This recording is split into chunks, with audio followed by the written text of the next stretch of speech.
തിരുവചനം തിരുവചനം. പിതാവിൻ്റെയും പുത്രൻ്റെയും പരിശുദ്ധാത്മാവിൻ്റെയും നാമത്തിൽ ആമേൻ.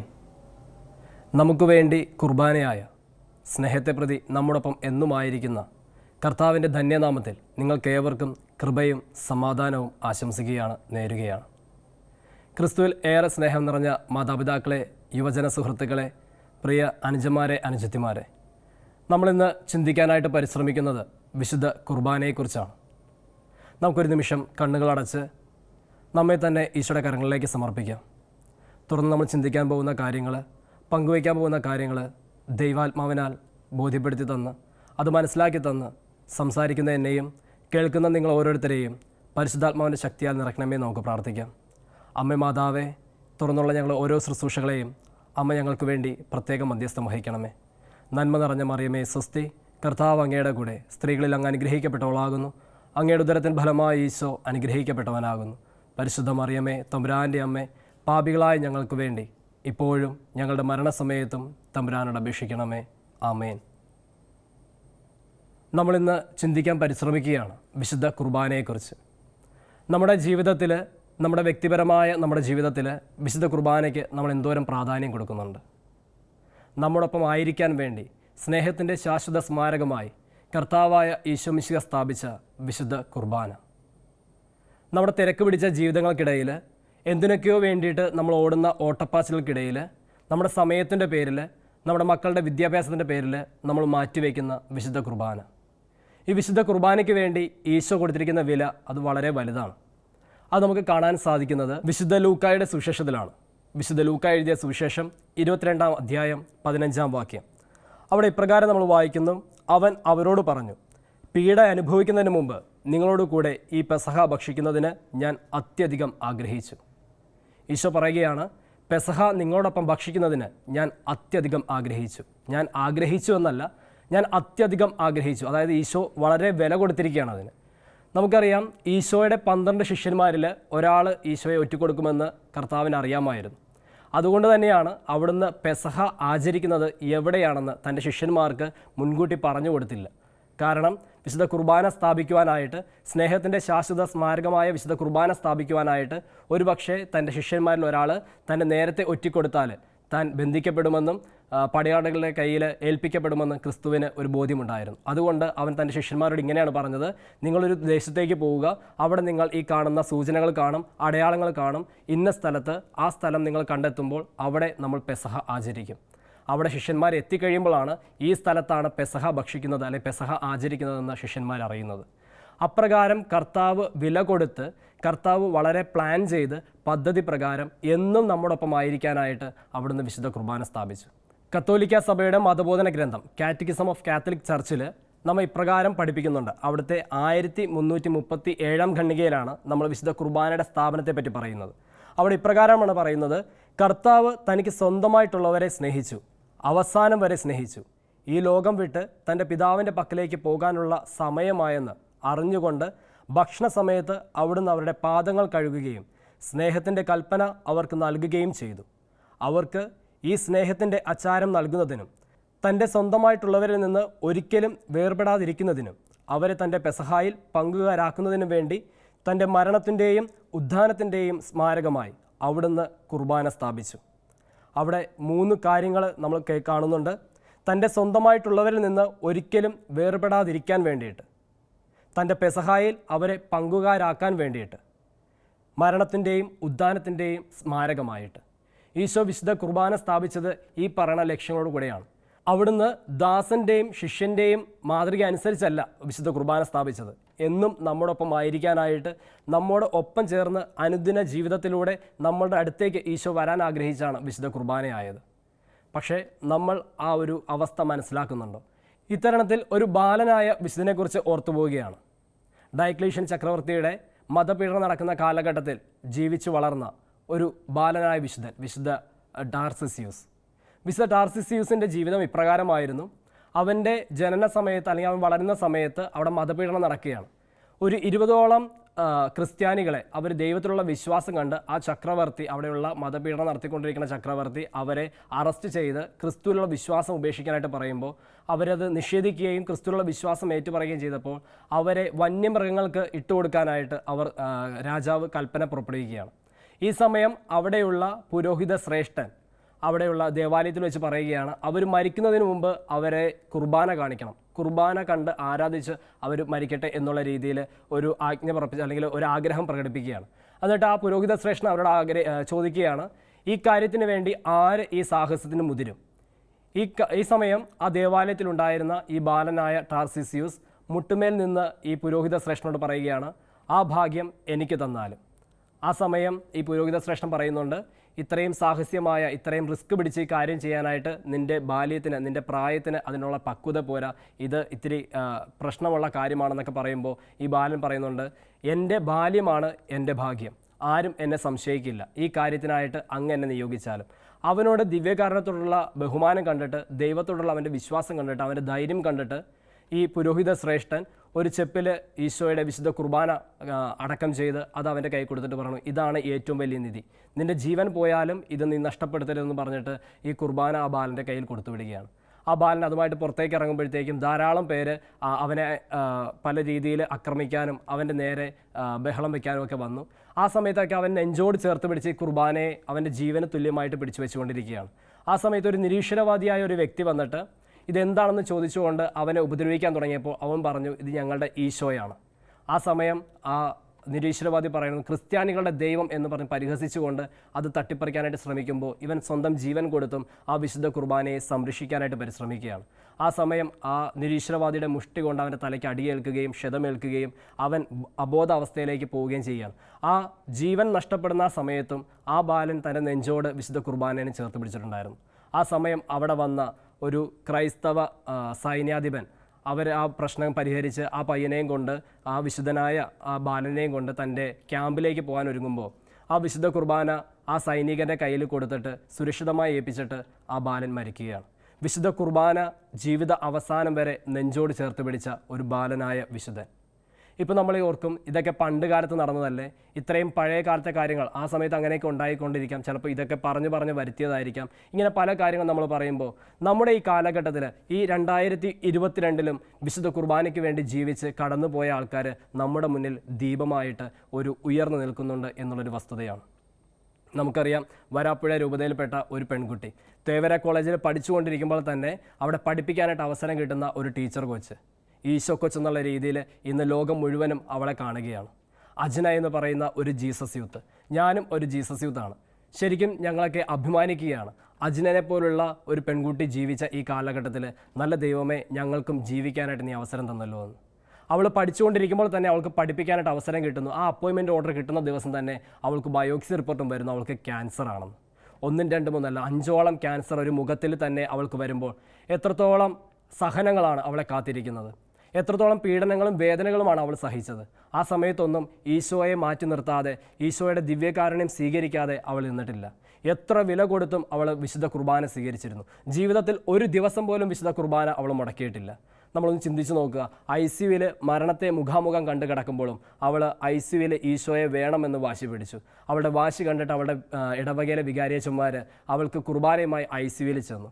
അവളുടെ ഒരു പുസ്തകം വായിച്ചപ്പോൾ അതിൽ മനസ്സിലാക്കിയ പ്രകാരമാണ്, തൻ്റെ അമ്മയോട് അജ്ന പറഞ്ഞു കൊടുക്കുന്നു, ഈശോയുമായിട്ട് അച്ഛൻ വന്നിട്ടുണ്ട്, അച്ഛൻ വഴിതെറ്റിയിരിക്കുകയാണ്, താഴെ പോയി അച്ഛനെ കൂട്ടിക്കൊണ്ട് വരിക എന്ന്. ഈശോയുമായിട്ട് അത്രത്തോളം ബന്ധം വിശുദ്ധ കുർബാനയിലൂടെ അജ്നയ്ക്ക് സാധിച്ചു. തിരികെ വീട്ടിൽ വന്ന അജ്ന എല്ലാ ദിവസവും രാവിലെ നടന്നുപോയി വിശുദ്ധ ബലിയിൽ പങ്കെടുക്കുമായിരുന്നു. നടന്ന് അമ്മയുടെ കൈപിടിച്ച് ഇടവക ദേവാലയത്തിലേക്ക് നടന്നുപോയി വിശുദ്ധ കുർബാനയിൽ പങ്കെടുക്കും. ആ സമയം ഇടവക വികാരിയച്ഛൻ അജ്നയോട് പറഞ്ഞു, നീ വീട്ടിലിരിക്കും, നിനക്ക് ശരീരത്തിൽ നീ ഒത്തിരിയേറെ സഹനങ്ങളുണ്ട്, നിനക്ക് ഒത്തിരിയേറെ ബുദ്ധിമുട്ടുകളുണ്ട്, ഞങ്ങൾ മനസ്സിലാക്കുന്നു, ഈശോയുമായിട്ട് ഞങ്ങൾ വീട്ടിലേക്ക് വരാമെന്ന് പറയുമ്പോൾ അജ്ന പറയുന്ന മറുപടിയുണ്ട്, സഹനത്തിലൂടെ എൻ്റെ ഈശോയെ സ്വീകരിക്കാനുള്ള എൻ്റെ ആഗ്രഹത്തെ അച്ഛനായിട്ട് തടസ്സപ്പെടുത്തരുതെന്ന്. സഹനത്തിലൂടെ എൻ്റെ ഈശോയെ സ്വീകരിക്കാനുള്ള എൻ്റെ ആഗ്രഹത്തെ അച്ഛൻ തടസ്സപ്പെടുത്തരുതെന്ന്. എൻ്റെ പ്രിയപ്പെട്ട സഹോദരങ്ങളെ, അജ്ന നടന്നു വന്ന് ദേവാലയത്തിൽ കുർബാന സ്വീകരിക്കുമ്പോൾ നമ്മളൊക്കെ കുർബാന സ്വീകരിച്ച് ഒരു ബഹുമാനത്തോടെയാണോ അതോ ഒരു കടമ കാണിക്കലാണോ നമ്മൾ ഈശോയെ സ്വീകരിച്ച് ഇറക്കാറുണ്ട്. അജ്നയ്ക്ക് ആ ഒരു ഫെസിലിറ്റി അല്ലെങ്കിൽ ആ അത്തരത്തിൽ കുർബാന സ്വീകരിക്കാനുള്ള ഒരു കഴിവൊക്കെ അജ്നയ്ക്ക് നഷ്ടപ്പെട്ടിരുന്നു. അവളുടെ ചുണ്ടൊക്കെ മുറിച്ചു മാറ്റി ആകപ്പാടെ മുഖമൊക്കെ വികൃതമായിരുന്നു. ആ സമയം അവൾ ചെയ്തിരുന്നത് അവളുടെ ചുണ്ടിനെ അല്ലെങ്കിൽ അവളുടെ ആ മുഖത്തെ ആ ഒരു ഹോളുണ്ട്, ആ ഹോളിനെ അവളൊരു സക്രാരിയാക്കി മാറ്റുകയാണ്. വിശുദ്ധ കുർബാന അവൾ 3-4 കഷ്ണമായി ഒടിച്ച് അത് ചുണ്ടിൻ്റെ ഇടയിൽ വെച്ച് അവളത് സക്രാരിയാക്കുന്നു. തിരികെ വീട്ടിൽ ചെന്നിട്ട് ആ തിരുവോസ്തി എടുത്ത് ഒരു ഗ്ലാസ്സിൽ വെള്ളത്തിൽ കലക്കിയിട്ട് അത് ട്യൂബിലൂടെ വയറ്റിലേക്ക് സ്വീകരിച്ച് ഈശോയെ സ്വീകരിക്കാനായിട്ട് അത്രത്തോളം ആഗ്രഹിച്ച ഒരു പെൺകുട്ടിയാണ് ഈശോയുടെ സ്വന്തം ഈശോ കൊച്ച് അഞ്ജന എന്ന് പറയുന്നത്. എന്തുകൊണ്ട് അവൾക്ക് ഇപ്രകാരം സാധിച്ചു?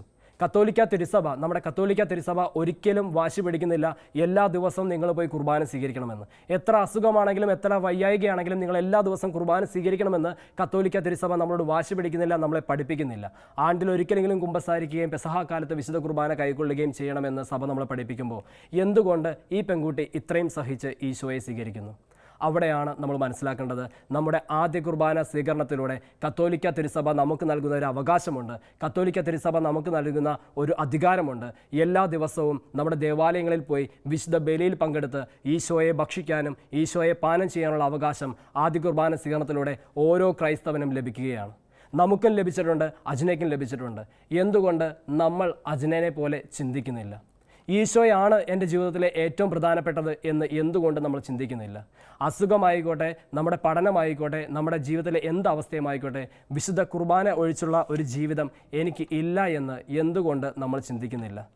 ഈശോയ്ക്ക് പ്രാധാന്യം കൊടുത്ത് ജീവിക്കുന്ന ജീവിതങ്ങളാണെന്നുണ്ടെങ്കിൽ തീർച്ചയായിട്ടും അതിന് ഈശോ വില നൽകുമെന്നുള്ളത് അജ്നയുടെ ജീവിതം നമുക്ക് കാണിച്ചു തരുന്നുണ്ട്. അജ്നയുടെ മരണശേഷം കുറച്ചു കാലം കഴിഞ്ഞപ്പോൾ ഒരു ഫേസ്ബുക്ക് പോസ്റ്റ് കാണാനിടയായി. ഒരു മെത്രാൻ തൻ്റെ ബിഷപ്പ് ഹൗസ് വിട്ട് ജില്ലകൾ താണ്ടി അജ്നയെ അടക്കം ചെയ്തിരിക്കുന്ന ഇടവക ദേവാലയത്തിൻ്റെ സിംതേരിയിൽ അജ്നയുടെ കുഴിമാടത്തിന് മുന്നിൽ വന്ന് മുട്ടുകുത്തി നിൽക്കുന്ന ഒരു മെത്രാനച്ഛൻ്റെ ഫോട്ടോ. തികച്ചും ഞങ്ങളെപ്പോലുള്ള അല്ലെങ്കിൽ നമ്മളെപ്പോലുള്ള യുവജനങ്ങളായാലും നമ്മളെപ്പോലുള്ള ദൈവവിശ്വാസികൾ ശരിക്കും ആശ്ചര്യത്തോടെ കാണുന്നതാണ്. അജ്നയുടെ കുഴിമാടത്തിൽ വന്ന ആ മെത്രാനച്ഛൻ മുട്ടുകുത്തി നിൽക്കുന്നുണ്ടെങ്കിൽ അജ്ന ഒരു ഫിലിം സ്റ്റാർ ആയതുകൊണ്ടല്ല, അജ്ന ഒരു സെലിബ്രിറ്റി ആയതുകൊണ്ടല്ല, അവളൊരു ഗായിക ആയതുകൊണ്ടല്ല, നേരെ മറിച്ച് അവൾ ദിവ്യകാരുണ്യ ഈശോയെ അത്രമാത്രം സ്നേഹിച്ചു എന്നിരുന്നത് കൊണ്ടാണ്. ഇനി നമ്മൾ നമ്മുടെ ജീവിതത്തിലേക്ക് ഒന്ന് ചിന്തിക്കുക. നമുക്ക് ഇന്നത്തെ ദിവസം നമുക്ക് നമ്മുടെ കാര്യങ്ങൾ ചെയ്യാനായിട്ട് നമുക്ക് ആരോഗ്യമുണ്ട്.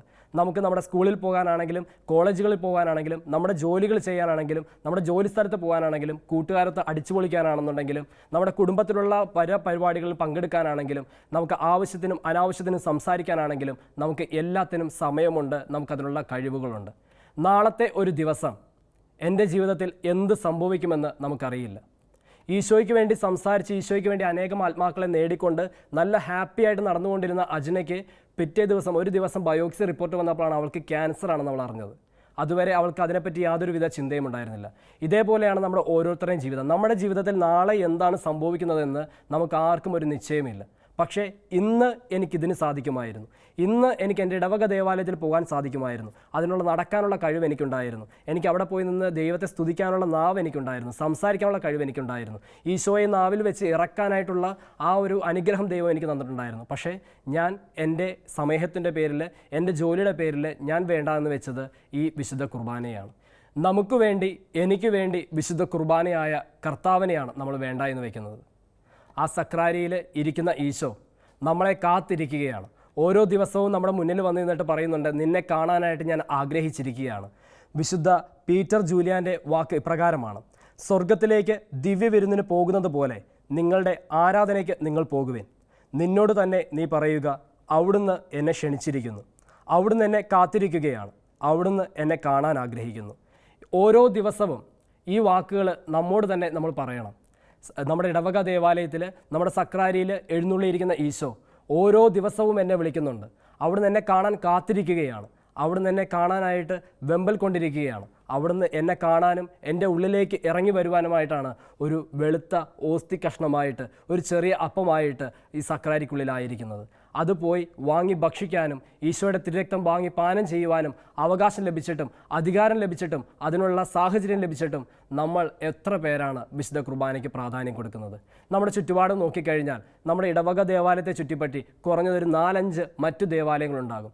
എല്ലാ ദേവാലയങ്ങളും കൂടി ഒരു ദിവസം ഏറ്റവും കുറഞ്ഞത് ഒരു 15-20 ബലികൾ അർപ്പിക്കപ്പെടുന്നുണ്ടാകാം. എത്ര ബലികൾ നമ്മുടെ ചുറ്റും അർപ്പിക്കപ്പെടുന്നുണ്ട്? ഏതെങ്കിലും ഒരു ദിവസം ഒരു അരമണിക്കൂർ, ഒരു 3/4 മണിക്കൂർ ദൈവത്തിന് വേണ്ടി മാറ്റിവെച്ച് അവൻ്റെ കുർബാനയിൽ പങ്കെടുത്ത് ആ ഈശോയെ സ്വീകരിക്കാനായിട്ട് നമ്മൾ എത്ര പേര് ത്യാഗങ്ങൾ സഹിക്കുന്നുണ്ട്? നമ്മൾ എത്ര പേര് അതിനുവേണ്ടി പരിശ്രമങ്ങൾ നടത്തുന്നുണ്ട്? നമ്മളൊന്ന് ചിന്തിക്കേണ്ടത് നമ്മളൊക്കെ എത്രയോ ഭാഗ്യവാന്മാരാണെന്നാണ്. നമുക്കറിയാം ഒത്തിരിയേറെ മിഷൻ സ്ഥലങ്ങളുണ്ട്. ആഫ്രിക്ക പോലുള്ള രാജ്യങ്ങളിൽ മാസങ്ങൾ കാത്തിരുന്നിട്ടാണ് ഒരു വിശുദ്ധ ബലി കിട്ടുന്നത്. ആ വിശുദ്ധ ബലി അർപ്പിക്കാൻ വേണ്ടിയിട്ട് അവർ മാസങ്ങളായിട്ടിരുന്ന് ആഗ്രഹിച്ച് വെമ്പൽ കൊണ്ട് നിൽക്കുകയാണ്. ഒരു പുരോഹിതൻ ഒരു സ്ഥലത്ത് ദിവ്യബലി അർപ്പിച്ച് അടുത്ത സ്ഥലത്തേക്ക് ഒരാഴ്ചയോളം യാത്ര ചെയ്തിട്ടാണ് അടുത്ത സ്ഥലത്ത് പോയി വിശുദ്ധ ബലി അർപ്പിക്കുന്നത്. ഈശോയ്ക്ക് വേണ്ടി അവർ കാത്തിരിക്കുകയാണ്. ഈശോനെ ഒന്ന് ഭക്ഷിക്കാനായിട്ട്, ഈശോയെ ഭാനം ചെയ്യാനായിട്ട് അവർ അത്രയും ആകാംക്ഷയോടെ ഇരിക്കുമ്പോൾ നമ്മളൊക്കെ എത്രയും ശ്രേഷ്ഠ സമൂഹമാണ്. എല്ലാ ദിവസവും അവിടുത്തെ സ്വീകരിക്കാനായിട്ട്, അവിടുത്തെ കൈക്കൊള്ളുവാനായിട്ട്, അവിടുത്തെ ഭക്ഷിക്കുവാനായിട്ട് നമുക്ക് അവകാശം ലഭിച്ചിട്ട്, നമുക്കതിനുള്ളൊരു ചാൻസ് ലഭിച്ചിട്ട് നമ്മളതൊക്കെ വേണ്ട എന്ന് വെച്ചിരിക്കുമ്പോഴത്തേക്കും എത്രത്തോളം നിന്നയാണ് നമ്മൾ കാണിക്കുന്നത് എന്ന് നമുക്കൊന്ന് ചിന്തിക്കാം. വിശുദ്ധ കുർബാന നമ്മുടെ ജീവിതത്തിൽ എന്നും കൂട്ടായിരിക്കാനായിട്ട് നമുക്ക് പ്രാർത്ഥിക്കാം. മെഡ്ജുഗോറിയയിൽ മാതാവ് പ്രത്യക്ഷപ്പെട്ടപ്പോൾ മാതാവ് ഇപ്രകാരം ഒരു വെളിപ്പെടുത്തൽ നടത്തുകയുണ്ടായി. ദിവ്യബലി എന്നും നിങ്ങളുടെ ജീവനായിരിക്കട്ടെ. ദൈവത്തിൻ്റെ അരമനയാണ് ദേവാലയം എന്ന് മനസ്സിലാക്കണം. അവിടെയാണ് ഞാൻ നിങ്ങളെ ഒന്നിച്ചു ചേർക്കുന്നതും ദൈവത്തിലേക്കുള്ള വഴി നിങ്ങളെ പഠിപ്പിക്കുന്നതും. വന്ന് പ്രാർത്ഥിക്കുക. മറ്റുള്ളവരെ നോക്കുകയോ അവരെ കുറ്റപ്പെടുത്തുകയോ ചെയ്യേണ്ട. മറിച്ച് നിങ്ങളുടെ ജീവിതം വിശുദ്ധ ജീവിതത്തിന് ഒരു സാക്ഷ്യമായിരിക്കട്ടെ. വിശുദ്ധ കുർബാന സ്വീകരിക്കുന്ന ഒരു വ്യക്തിയാണ് നമ്മളെങ്കിൽ, അനുദിനം ദേവാലയത്തിൽ പോയിട്ട് വിശുദ്ധ ബലി അർപ്പിച്ച് ഈശോയെ സ്വീകരിക്കുന്ന ഒരു വ്യക്തിയാണ് നമ്മളെങ്കിൽ, നമ്മൾ പോകുന്നിടത്തെല്ലാം നമ്മൾ ക്രിസ്തുവിന് സാക്ഷികളായിരിക്കും. അത് 100% ഗ്യാരണ്ടിയാണ്. കാരണം നമ്മുടെ ഉള്ളിൽ എന്നും എഴുന്നള്ളിയിരിക്കുന്നത് ഈശോയാണ്. അപ്പോൾ നമ്മൾ എവിടെ പോയാലും ഈ ഈശോയെ പ്രഘോഷിക്കുന്നവരായിട്ട് നമ്മൾ മാറുമെന്നുള്ളത് 100% ഉറപ്പാണ്. മാതാവ് പ്രത്യേകം പറഞ്ഞല്ലോ, വിശുദ്ധ ബലി നിങ്ങളുടെ ജീവനായിരിക്കട്ടെ. വിശുദ്ധ ബലി നിങ്ങളുടെ ജീവനായിരിക്കട്ടെ. എവിടെ പോയാലും വിശുദ്ധ ബലിക്കപ്പുറം വേറെ ഒന്നും ഒരു ക്രിസ്ത്യാനിക്കും ലഭിക്കാനില്ല. കുർബാനയാണ് നമ്മുടെ ക്രൈസ്തവ ജീവിതത്തിൻ്റെ ഏറ്റവും വലിയ നിധി എന്ന് പറയുന്നത്. വിശുദ്ധ ബലിയർപ്പണമാണ് നമ്മെ സംബന്ധിച്ച് ഏറ്റവും വലിയ ആരാധന എന്ന് പറയുന്നത്. ആരാധനകളുടെ ആരാധനയായിട്ട് വിശുദ്ധ ബലി നമ്മുടെ ദേവാലയങ്ങളിൽ അർപ്പിക്കപ്പെടുമ്പോൾ, നമ്മുടെ ഈ കാലഘട്ടത്തിൽ നമ്മുടെ യുവജനങ്ങൾ പള്ളിക്ക് പുറത്തു നിന്ന് ബലിയർപ്പണത്തിൽ പങ്കെടുക്കുമ്പോൾ ശരിക്കും ദൈവം അവിടെ വേദനിക്കുന്നുണ്ട് എന്ന് നമ്മൾ മനസ്സിലാക്കണം. നമ്മെ കാണാനായിട്ട് നമ്മളെ ഉറ്റുനോക്കിക്കൊണ്ട് ദേവാലയത്തിലിരിക്കുന്ന ഈശോയെ നമ്മുടെ ഈ പുതുതലമുറ കാണുന്നത് പള്ളിക്ക് പുറത്ത് കൊടിമര ചുവട്ടിലും പള്ളി മുറ്റത്തും ഇരുന്ന് മൊബൈൽ ഫോണിലൂടെ ആ കുർബാന സമയം നമ്മുടെ യുവജനങ്ങൾ ഉപയോഗിക്കുമ്പോൾ ഈ കാലഘട്ടത്തിൽ വിശുദ്ധ കുർബാനയെ നമ്മൾ അവഹേളിക്കുകയാണ് എന്ന് നമ്മൾ മറക്കരുത്. നമുക്കറിയാം, നമ്മുടെ ചുറ്റുപാടും വിശുദ്ധ കുർബാന ധാരാളം പേരെ അവഹേളിക്കുന്നുണ്ട്. പല സ്ഥലങ്ങളിലും ദേവാലയങ്ങളിൽ വിശുദ്ധ കുർബാന മോഷ്ടിക്കപ്പെടുന്നുണ്ട്, കവർച്ച ചെയ്യപ്പെടുന്നുണ്ട്. ഇത് ആരാണ് ഉപയോഗിക്കുന്നത്? എന്തിനാണ് ഇതിന് ഉപയോഗിക്കുന്നത്? ക്രിസ്ത്യാനികളായ നമുക്ക് കർത്താവിൽ വിലയില്ലെങ്കിലും, ക്രിസ്ത്യാനികളായ നമ്മൾ ഈ ദിവ്യകാരുണ്യത്തിൽ ഈശോയുണ്ടെന്നുള്ള പൂർണ്ണ ബോധ്യമില്ലെങ്കിലും, സാത്താൻ സേവകരായിട്ടുള്ളവർ, ബ്ലാക്ക് മാസ് നടത്തുന്നവർ, കറുത്ത കുർബാന നടത്തുന്നവർ, ഇവർ വിശുദ്ധ കുർബാനയിൽ ഈശോയുണ്ടെന്ന് മനസ്സിലാക്കി 1 ലക്ഷവും 2 ലക്ഷവും 3 ലക്ഷവും പണം മുടക്കി ആ ദിവ്യകാരുണ്യം കൈക്കലാക്കി അതിനെ അവഹേളിച്ച് അവരുടേതായ ആരാധനകൾ അവർ നടത്തുന്നുണ്ട്. നമ്മുടെ കേരളം ഉൾപ്പെടെയുള്ള നമ്മുടെ എല്ലാ മിക്ക ജില്ലകളിലും ഇത്തരത്തിൽ നമ്മുടെ ക്രിസ്ത്യൻ യുവജനങ്ങൾ ഈ തിരുവോസ്തി അവഹേളിപ്പിക്കാനും തിരുവോസ്തി മോഷ്ടിക്കുവാനും അത് അവർക്ക് കൈമാറുവാനായിട്ടും നമ്മുടെ പിള്ളേരെ അവർ ഉപയോഗിക്കുന്നുണ്ടെന്നുള്ളൊരു വസ്തുതയാണ്. ഈ കാലഘട്ടത്തിൽ സാത്താൻ്റെ അടിമത്തം ഇത്രയേറെ ഉയർന്നു വരുമ്പോൾ വിശുദ്ധ കുർബാനയോടുള്ള ഭക്തി നമുക്കുണ്ടാവേണ്ടത് ഈ കാലഘട്ടത്തിൽ ഏറ്റവും പ്രാധാന്യം അർഹിക്കുന്ന ഒന്നാണ്. അതിനു വേണ്ടിയിട്ട് തന്നെയാണ് അജ്ഞനെ പോലുള്ള ജീവിതങ്ങൾ നമുക്ക് ഈശോ കാണിച്ചു തരുന്നത്. ഞാൻ ഒരിക്കൽ ഒരു ആദ്യ കുർബാന കുട്ടികൾക്ക് ക്ലാസ് എടുത്തുകൊണ്ടിരുന്നപ്പോൾ അജ്ഞയുടെ ലൈഫ് സ്റ്റോറി ഞാൻ അവരോട് പങ്കുവെച്ചപ്പോൾ അവിടെ ഒരു ബാലൻ എണീറ്റ് ഒരു ചോദ്യം ചോദിച്ചു. ചേട്ടാ, ഇത്രയും ഈശോയെ എല്ലാ ദിവസവും സ്വീകരിച്ച, ഈശോയ്ക്ക് വേണ്ടി ഇത്രയും പ്രവർത്തിച്ച ഈ ടീച്ചർ വെച്ച് എങ്ങനെയാണ് മരിച്ചത്? അങ്ങനെ മരിക്കാൻ പാടില്ലല്ലോ. കർത്താവിന് വേണ്ടി ഇത്രയും ജീവിതം കൊടുത്ത ഈ പെൺകുട്ടി മരിക്കാൻ കർത്താവ് അത്രയ്ക്കും ഒരു കണ്ണിച്ചോര ഇല്ലാത്തവനാണോ എന്നുള്ള ചോദ്യമാണ് ആ ബാലൻ്റെ ചോദ്യത്തിൽ നിന്ന് എനിക്ക് മനസ്സിലാക്കാൻ സാധിച്ചത്. അപ്പോൾ ഞാനും ചിന്തിച്ചു, എന്തുകൊണ്ടാണ് ഈശോ ഇപ്രകാരം ഒരു പ്രവൃത്തി നടത്തിയത്? അപ്പോൾ എനിക്ക് മനസ്സിലായത് ഇതാണ്: പിതാവായ ദൈവത്തിന് ഭൂമിയെ രക്ഷിക്കാനായിട്ട് തൻ്റെ പുത്രനെ ഭൂമിയിലേക്ക് അയക്കേണ്ട ആവശ്യമില്ല. നമ്മളെ രക്ഷിക്കാനായിട്ട് തൻ്റെ പുത്രനെ ഭൂമിയിലേക്ക് അയക്കേണ്ട ആവശ്യമില്ല. വാനവിധാനത്തിൽ ഒരു സ്വരമുണ്ടാക്കി, ഒരു വലിയ ബഹളമുണ്ടാക്കി, പിതാവായ ദൈവം സിംഹാസനത്തിൽ ഉപവിഷ്ടനായി വന്ന് എല്ലാവരോടും ഒരു ആജ്ഞ പ്രഖ്യാപിച്ചാൽ മതി. ഭൂമി മുഴുവൻ, രാജാവ് മുതൽ ദാസന്മാർ വരെ അടിമുടി വിറച്ച് പിതാവായ ദൈവത്തിൽ വിശ്വസിക്കും, അനുസരിക്കും.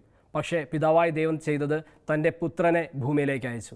തൻ്റെ പുത്രൻ ഭൂമിയിൽ വന്ന് അവൻ നമ്മളെ എപ്രകാരമാണോ മനുഷ്യൻ ജീവിക്കേണ്ടതെന്ന് കാണിച്ചു തന്നു. അവൻ്റെ സഹനത്തിലൂടെ, അവൻ്റെ പീഡനങ്ങളിലൂടെ, അവൻ്റെ കുരിശുമരണത്തിലൂടെ നമ്മൾ രക്ഷ പ്രാപിച്ചു. ഈ കാലഘട്ടത്തിൽ യുവജനങ്ങൾ ദേവാലയത്തിൽ നിന്ന് അകലുമ്പോൾ, നമ്മുടെ മക്കളും നമ്മുടെ യുവജനങ്ങളും കുർബാന സ്വീകരണത്തിൽ നിന്ന് മാറുമ്പോൾ, കുർബാനയോടുള്ള ഭക്തിയിൽ നിന്ന് അകലുമ്പോൾ, ആ യുവജനങ്ങൾക്കിടയിൽ നിന്ന് തന്നെ കർത്താവ് ഉയർത്തിയ ഒരു തീനാളമാണ് അജ്ഞ എന്ന് പറയുന്നത്. കർത്താവ് ഉയർത്തിയ ഒരു ദീപമാണ് അജ്ഞ എന്ന് പറയുന്നത്. യുവജനങ്ങൾ കുർബാന വിട്ട് ഓടി അകലുമ്പോൾ, കുർബാനയ്ക്ക് വേണ്ടി ജീവിച്ച് സഹിച്ച് ഈ ലോകത്ത് നിന്ന് കടന്നുപോയ അജ്ഞ നമ്മുടെ ഇടവകകളിലും അങ്ങനെയുള്ള അജ്ഞമാരുണ്ടാകണം. നമ്മുടെ മക്കളിലും അങ്ങനെയുള്ള അജ്ഞമാരുടെ സ്വഭാവങ്ങൾ ഉണ്ടാകണം. അത്തരത്തിൽ വിശുദ്ധ കുർബാനയ്ക്ക് പ്രാധാന്യം കൊടുക്കുന്ന ഒരു തലമുറയായിട്ട് ഇനിയെങ്കിലും നമ്മുടെ മക്കൾ മാറണമെങ്കിൽ വിശുദ്ധ കുർബാനയുടെ പ്രാധാന്യം നമ്മൾ നമ്മുടെ മക്കൾക്ക് പറഞ്ഞു കൊടുക്കണം. സമയത്തിൻ്റെ പേരിലല്ല, ട്യൂഷൻ്റെ കാര്യമല്ല, ഇതിനേക്കാൾ ഉപരിയായിട്ട് ഒരു ക്രിസ്ത്യാനി എന്ന നിലയിൽ നമ്മുടെ ഏറ്റവും വലിയ നിധി വിശുദ്ധ കുർബാനയാണെന്ന് പറഞ്ഞു പഠിപ്പിക്കാനായിട്ട് മാതാപിതാക്കൾ ചങ്കൂറ്റം കാണിക്കണം. PSC എക്സാമോ എൻട്രൻസ് കോച്ചിങ്ങോ ഇതൊന്നും ഒരു വിശുദ്ധ കുർബാനയ്ക്ക് അപ്പുറമല്ല എന്നുള്ളത് മക്കളെ പറഞ്ഞു പഠിപ്പിക്കണം. ഇന്നത്തെ കാലഘട്ടത്തിൽ ഞായറാഴ്ച കുർബാന പോലും കാറ്റഗിസം പോലും മാറ്റിവെച്ചുകൊണ്ട് നമ്മുടെ മക്കളെ നമ്മൾ കോച്ചിങ്ങിനായിട്ട് വിടുകയാണ്. പഠനത്തിൻ്റെ പേരിൽ, എൻട്രൻസ് കോച്ചിങ്ങിൻ്റെ പേരിൽ, PSC കോച്ചിങ്ങിൻ്റെ പേരിൽ ഞായറാഴ്ചത്തെ വിശുദ്ധ ബലിയർപ്പണം പോലും മക്കളെ കൂടിക്കാതെ നമ്മളൊരു ജീവിത വ്യഗ്രതയിൽ ഓടിക്കൊണ്ടിരിക്കുകയാണ്. ഇപ്രകാരം നമ്മൾ എന്തിനൊന്നില്ലാതെ നമ്മൾ ഓടിക്കൊണ്ടിരിക്കുമ്പോൾ അവസാനം നമ്മുടെ സ്ഥാനം ഏതെങ്കിലും അനാഥ മന്ദിരങ്ങളിലോ ഏതെങ്കിലും തെരുവോരങ്ങളിലോ ആയി നഷ്ടപ്പെടാതിരിക്കണമെങ്കിൽ നമ്മുടെ മക്കൾക്ക് അജ്ഞേനെ പോലുള്ള ദൈവാനുഭവം കൊടുക്കാനായിട്ട് നമ്മൾ തയ്യാറാകണം. എന്നെ കേട്ടുകൊണ്ടിരിക്കുന്ന പ്രിയ മാതാപിതാക്കളെ, യുവജന സുഹൃത്തുക്കളെ, വിശുദ്ധ കുർബാനയ്ക്ക് അല്പം കൂടിയൊക്കെ നമ്മുടെ ജീവിതത്തിൽ നമുക്ക് പ്രാധാന്യം കൊടുക്കാം. എത്രയൊക്കെ വില കൊടുത്തിട്ടായാലും ഒരു ദിവസം ഒരു വിശുദ്ധ ബലിയിൽ ഞാൻ പങ്കെടുത്തിരിക്കും എന്നുള്ളൊരു നിർബന്ധം നമ്മുടെ ജീവിതത്തിൽ തന്നെ നമുക്ക് കൊടുക്കാം. വിശുദ്ധ കുർബാനയുടെ തിരുനാൾ ആഘോഷിക്കുമ്പോൾ തന്നെ നമുക്ക് ഈശോയുടെ മുന്നിൽ ഒരു പ്രതിജ്ഞ എടുക്കാം. എൻ്റെ ജീവിതത്തിൽ ഒരു ദിവസവും ഇനി വിശുദ്ധ ബലി മുടക്കിയിട്ടുള്ള ഒരു ജീവിതമായിരിക്കില്ല എൻ്റെത്. എൻ്റെ ജീവിത സാഹചര്യങ്ങൾ എന്ത് തന്നെയായാലും, ഞാൻ എവിടെയൊക്കെ പോയാലും, എനിക്ക് സാഹചര്യമുണ്ടോ, എനിക്ക് നടക്കാനും എനിക്ക് ചലിക്കാനുമൊക്കെ എനിക്ക് അതിനുള്ള കഴിവുണ്ടോ, ആ സമയം ഞാൻ വിശുദ്ധ കുർബാനയ്ക്ക് പ്രാധാന്യം കൊടുത്തുകൊണ്ട് ഒരു ദിവസം ഒരു വിശുദ്ധ ബലിയിൽ പങ്കെടുത്ത് അങ്ങയെ സ്വീകരിക്കാനായിട്ട്, അങ്ങയുടെ ആലയമായിട്ട് ഞാൻ ആയിരിക്കുന്നിടത്തെല്ലാം അങ്ങയെ കൊടുക്കുന്ന ഒരു വ്യക്തിയായിട്ട് ഞാൻ മാറാനായിട്ട് എനിക്ക് ആഗ്രഹമുണ്ട്. എന്നെ സഹായിക്കണമേ എന്ന് നമുക്ക് ഈ നിമിഷം ദൈവത്തോട് പ്രാർത്ഥിക്കാം. നമുക്കൊരു നിമിഷം കണ്ണുകൾ അടച്ച് നമ്മുടെ ദിവ്യകാരുണ്യത്തിൽ എഴുന്നള്ളിയിരിക്കുന്ന ഈശോയെ നമുക്കൊന്ന് കാണാം. എന്നെ കാത്തിരിക്കുന്ന എൻ്റെ നല്ലവനായ ദൈവം, ഓരോ ദിവസവും അവിടുന്ന് നമ്മളെ കാത്ത് നമ്മുടെ ദേവാലയങ്ങളിൽ ഇരിക്കുകയാണ്. അവിടുന്ന് നമ്മളെ കാത്തിരിക്കുന്നു, അവിടുന്ന് നമ്മളെ തേടിയിരിക്കുന്നു, എല്ലാ ദിവസവും നമ്മളെ വിളിക്കുന്നു. മകനെ, മകളെ, നീ എൻ്റെ അടുത്തേക്ക് വരിക എന്നും പറഞ്ഞ് അവിടെ നമ്മെ വിളിക്കുന്നുണ്ട്. വിശുദ്ധ കുർബാന സ്വീകരിക്കുവാനും അവൻ്റെ ശരീരമായി മാറുവാനും അവൻ്റെ അവയവങ്ങളായി ഈ ലോകത്ത് പ്രവർത്തിക്കാനും വിളിക്കപ്പെട്ടവരാണ് നാം ഓരോരുത്തരും. ആദ്യ കുർബാന സ്വീകരണത്തിലൂടെ തിരുസഭ നമുക്ക് നൽകിയിരിക്കുന്ന അവകാശമാണ് വിശുദ്ധ കുർബാന സ്വീകരിച്ച് അവൻ്റെ ആലയമായി ജീവിക്കുക എന്നുള്ളത്. നല്ല ദൈവമേ, അറിഞ്ഞോ അറിയാതെയോ വിശുദ്ധ കുർബാന മുടക്കിയിരിക്കുന്ന നിമിഷങ്ങളെ ഓർത്ത് ഞങ്ങൾ മാപ്പ് ചോദിക്കുന്നു. ഇനി ഒരിക്കലും അങ്ങയെ മാറ്റി നിർത്തിക്കൊണ്ടുള്ള ജീവിതം നയിക്കുവാൻ ഞങ്ങൾക്കിടയാകരുത്. എല്ലാ ദിവസവും അങ്ങയെ സ്വീകരിച്ച് അങ്ങേ വിശുദ്ധ കുർബാനയോട് കൂടുതൽ സ്നേഹവും ആദരവുമുള്ള ഒരു തലമുറയാക്കി ഞങ്ങളുടെ തലമുറയെ മാറ്റണമേ.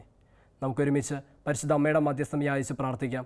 അമ്മേ മാതാവേ, വിശുദ്ധ കുർബാന എന്നും ഞങ്ങളുടെ ജീവനായിരിക്കാൻ അമ്മ ഞങ്ങളോട് പറഞ്ഞിട്ടുണ്ടല്ലോ. അമ്മയുടെ വാക്ക് വിശ്വസിച്ചുകൊണ്ട് ഞങ്ങളെ വിശുദ്ധ കുർബാനയിൽ കൂടുതലായി ആഴപ്പെടുത്തണമേ. നന്മ നിറഞ്ഞ മറിയമേ സ്വസ്തി, കർത്താവ് അങ്ങയുടെ കൂടെ സ്ത്രീകളിൽ അങ്ങ് അനുഗ്രഹിക്കപ്പെട്ടവളാകുന്നു. അങ്ങയുടെ ഉദരത്തിൻ ഫലമായി ഈശോ അനുഗ്രഹിക്കപ്പെട്ടവനാകുന്നു. പരിശുദ്ധ മറിയമേ, തമ്പുരാൻ്റെ അമ്മേ, പാപികളായ ഞങ്ങൾക്ക് വേണ്ടി ഇപ്പോഴും ഞങ്ങളുടെ മരണസമയത്തും തമ്പുരാനോട് അപേക്ഷിച്ചുകൊള്ളണമേ. ആമേൻ. നമ്മുടെ കർത്താവായ യേശുക്രിസ്തുവിൻ്റെ കൃപയും പിതാവായ ദൈവത്തിൻ്റെ സ്നേഹവും പരിശുദ്ധാത്മാവിൻ്റെ സഹവാസവും നമ്മോടും നമ്മുടെ കുടുംബത്തോടും കൂടെ എന്നും ഉണ്ടാകാൻ നമുക്ക് പ്രാർത്ഥിക്കാം.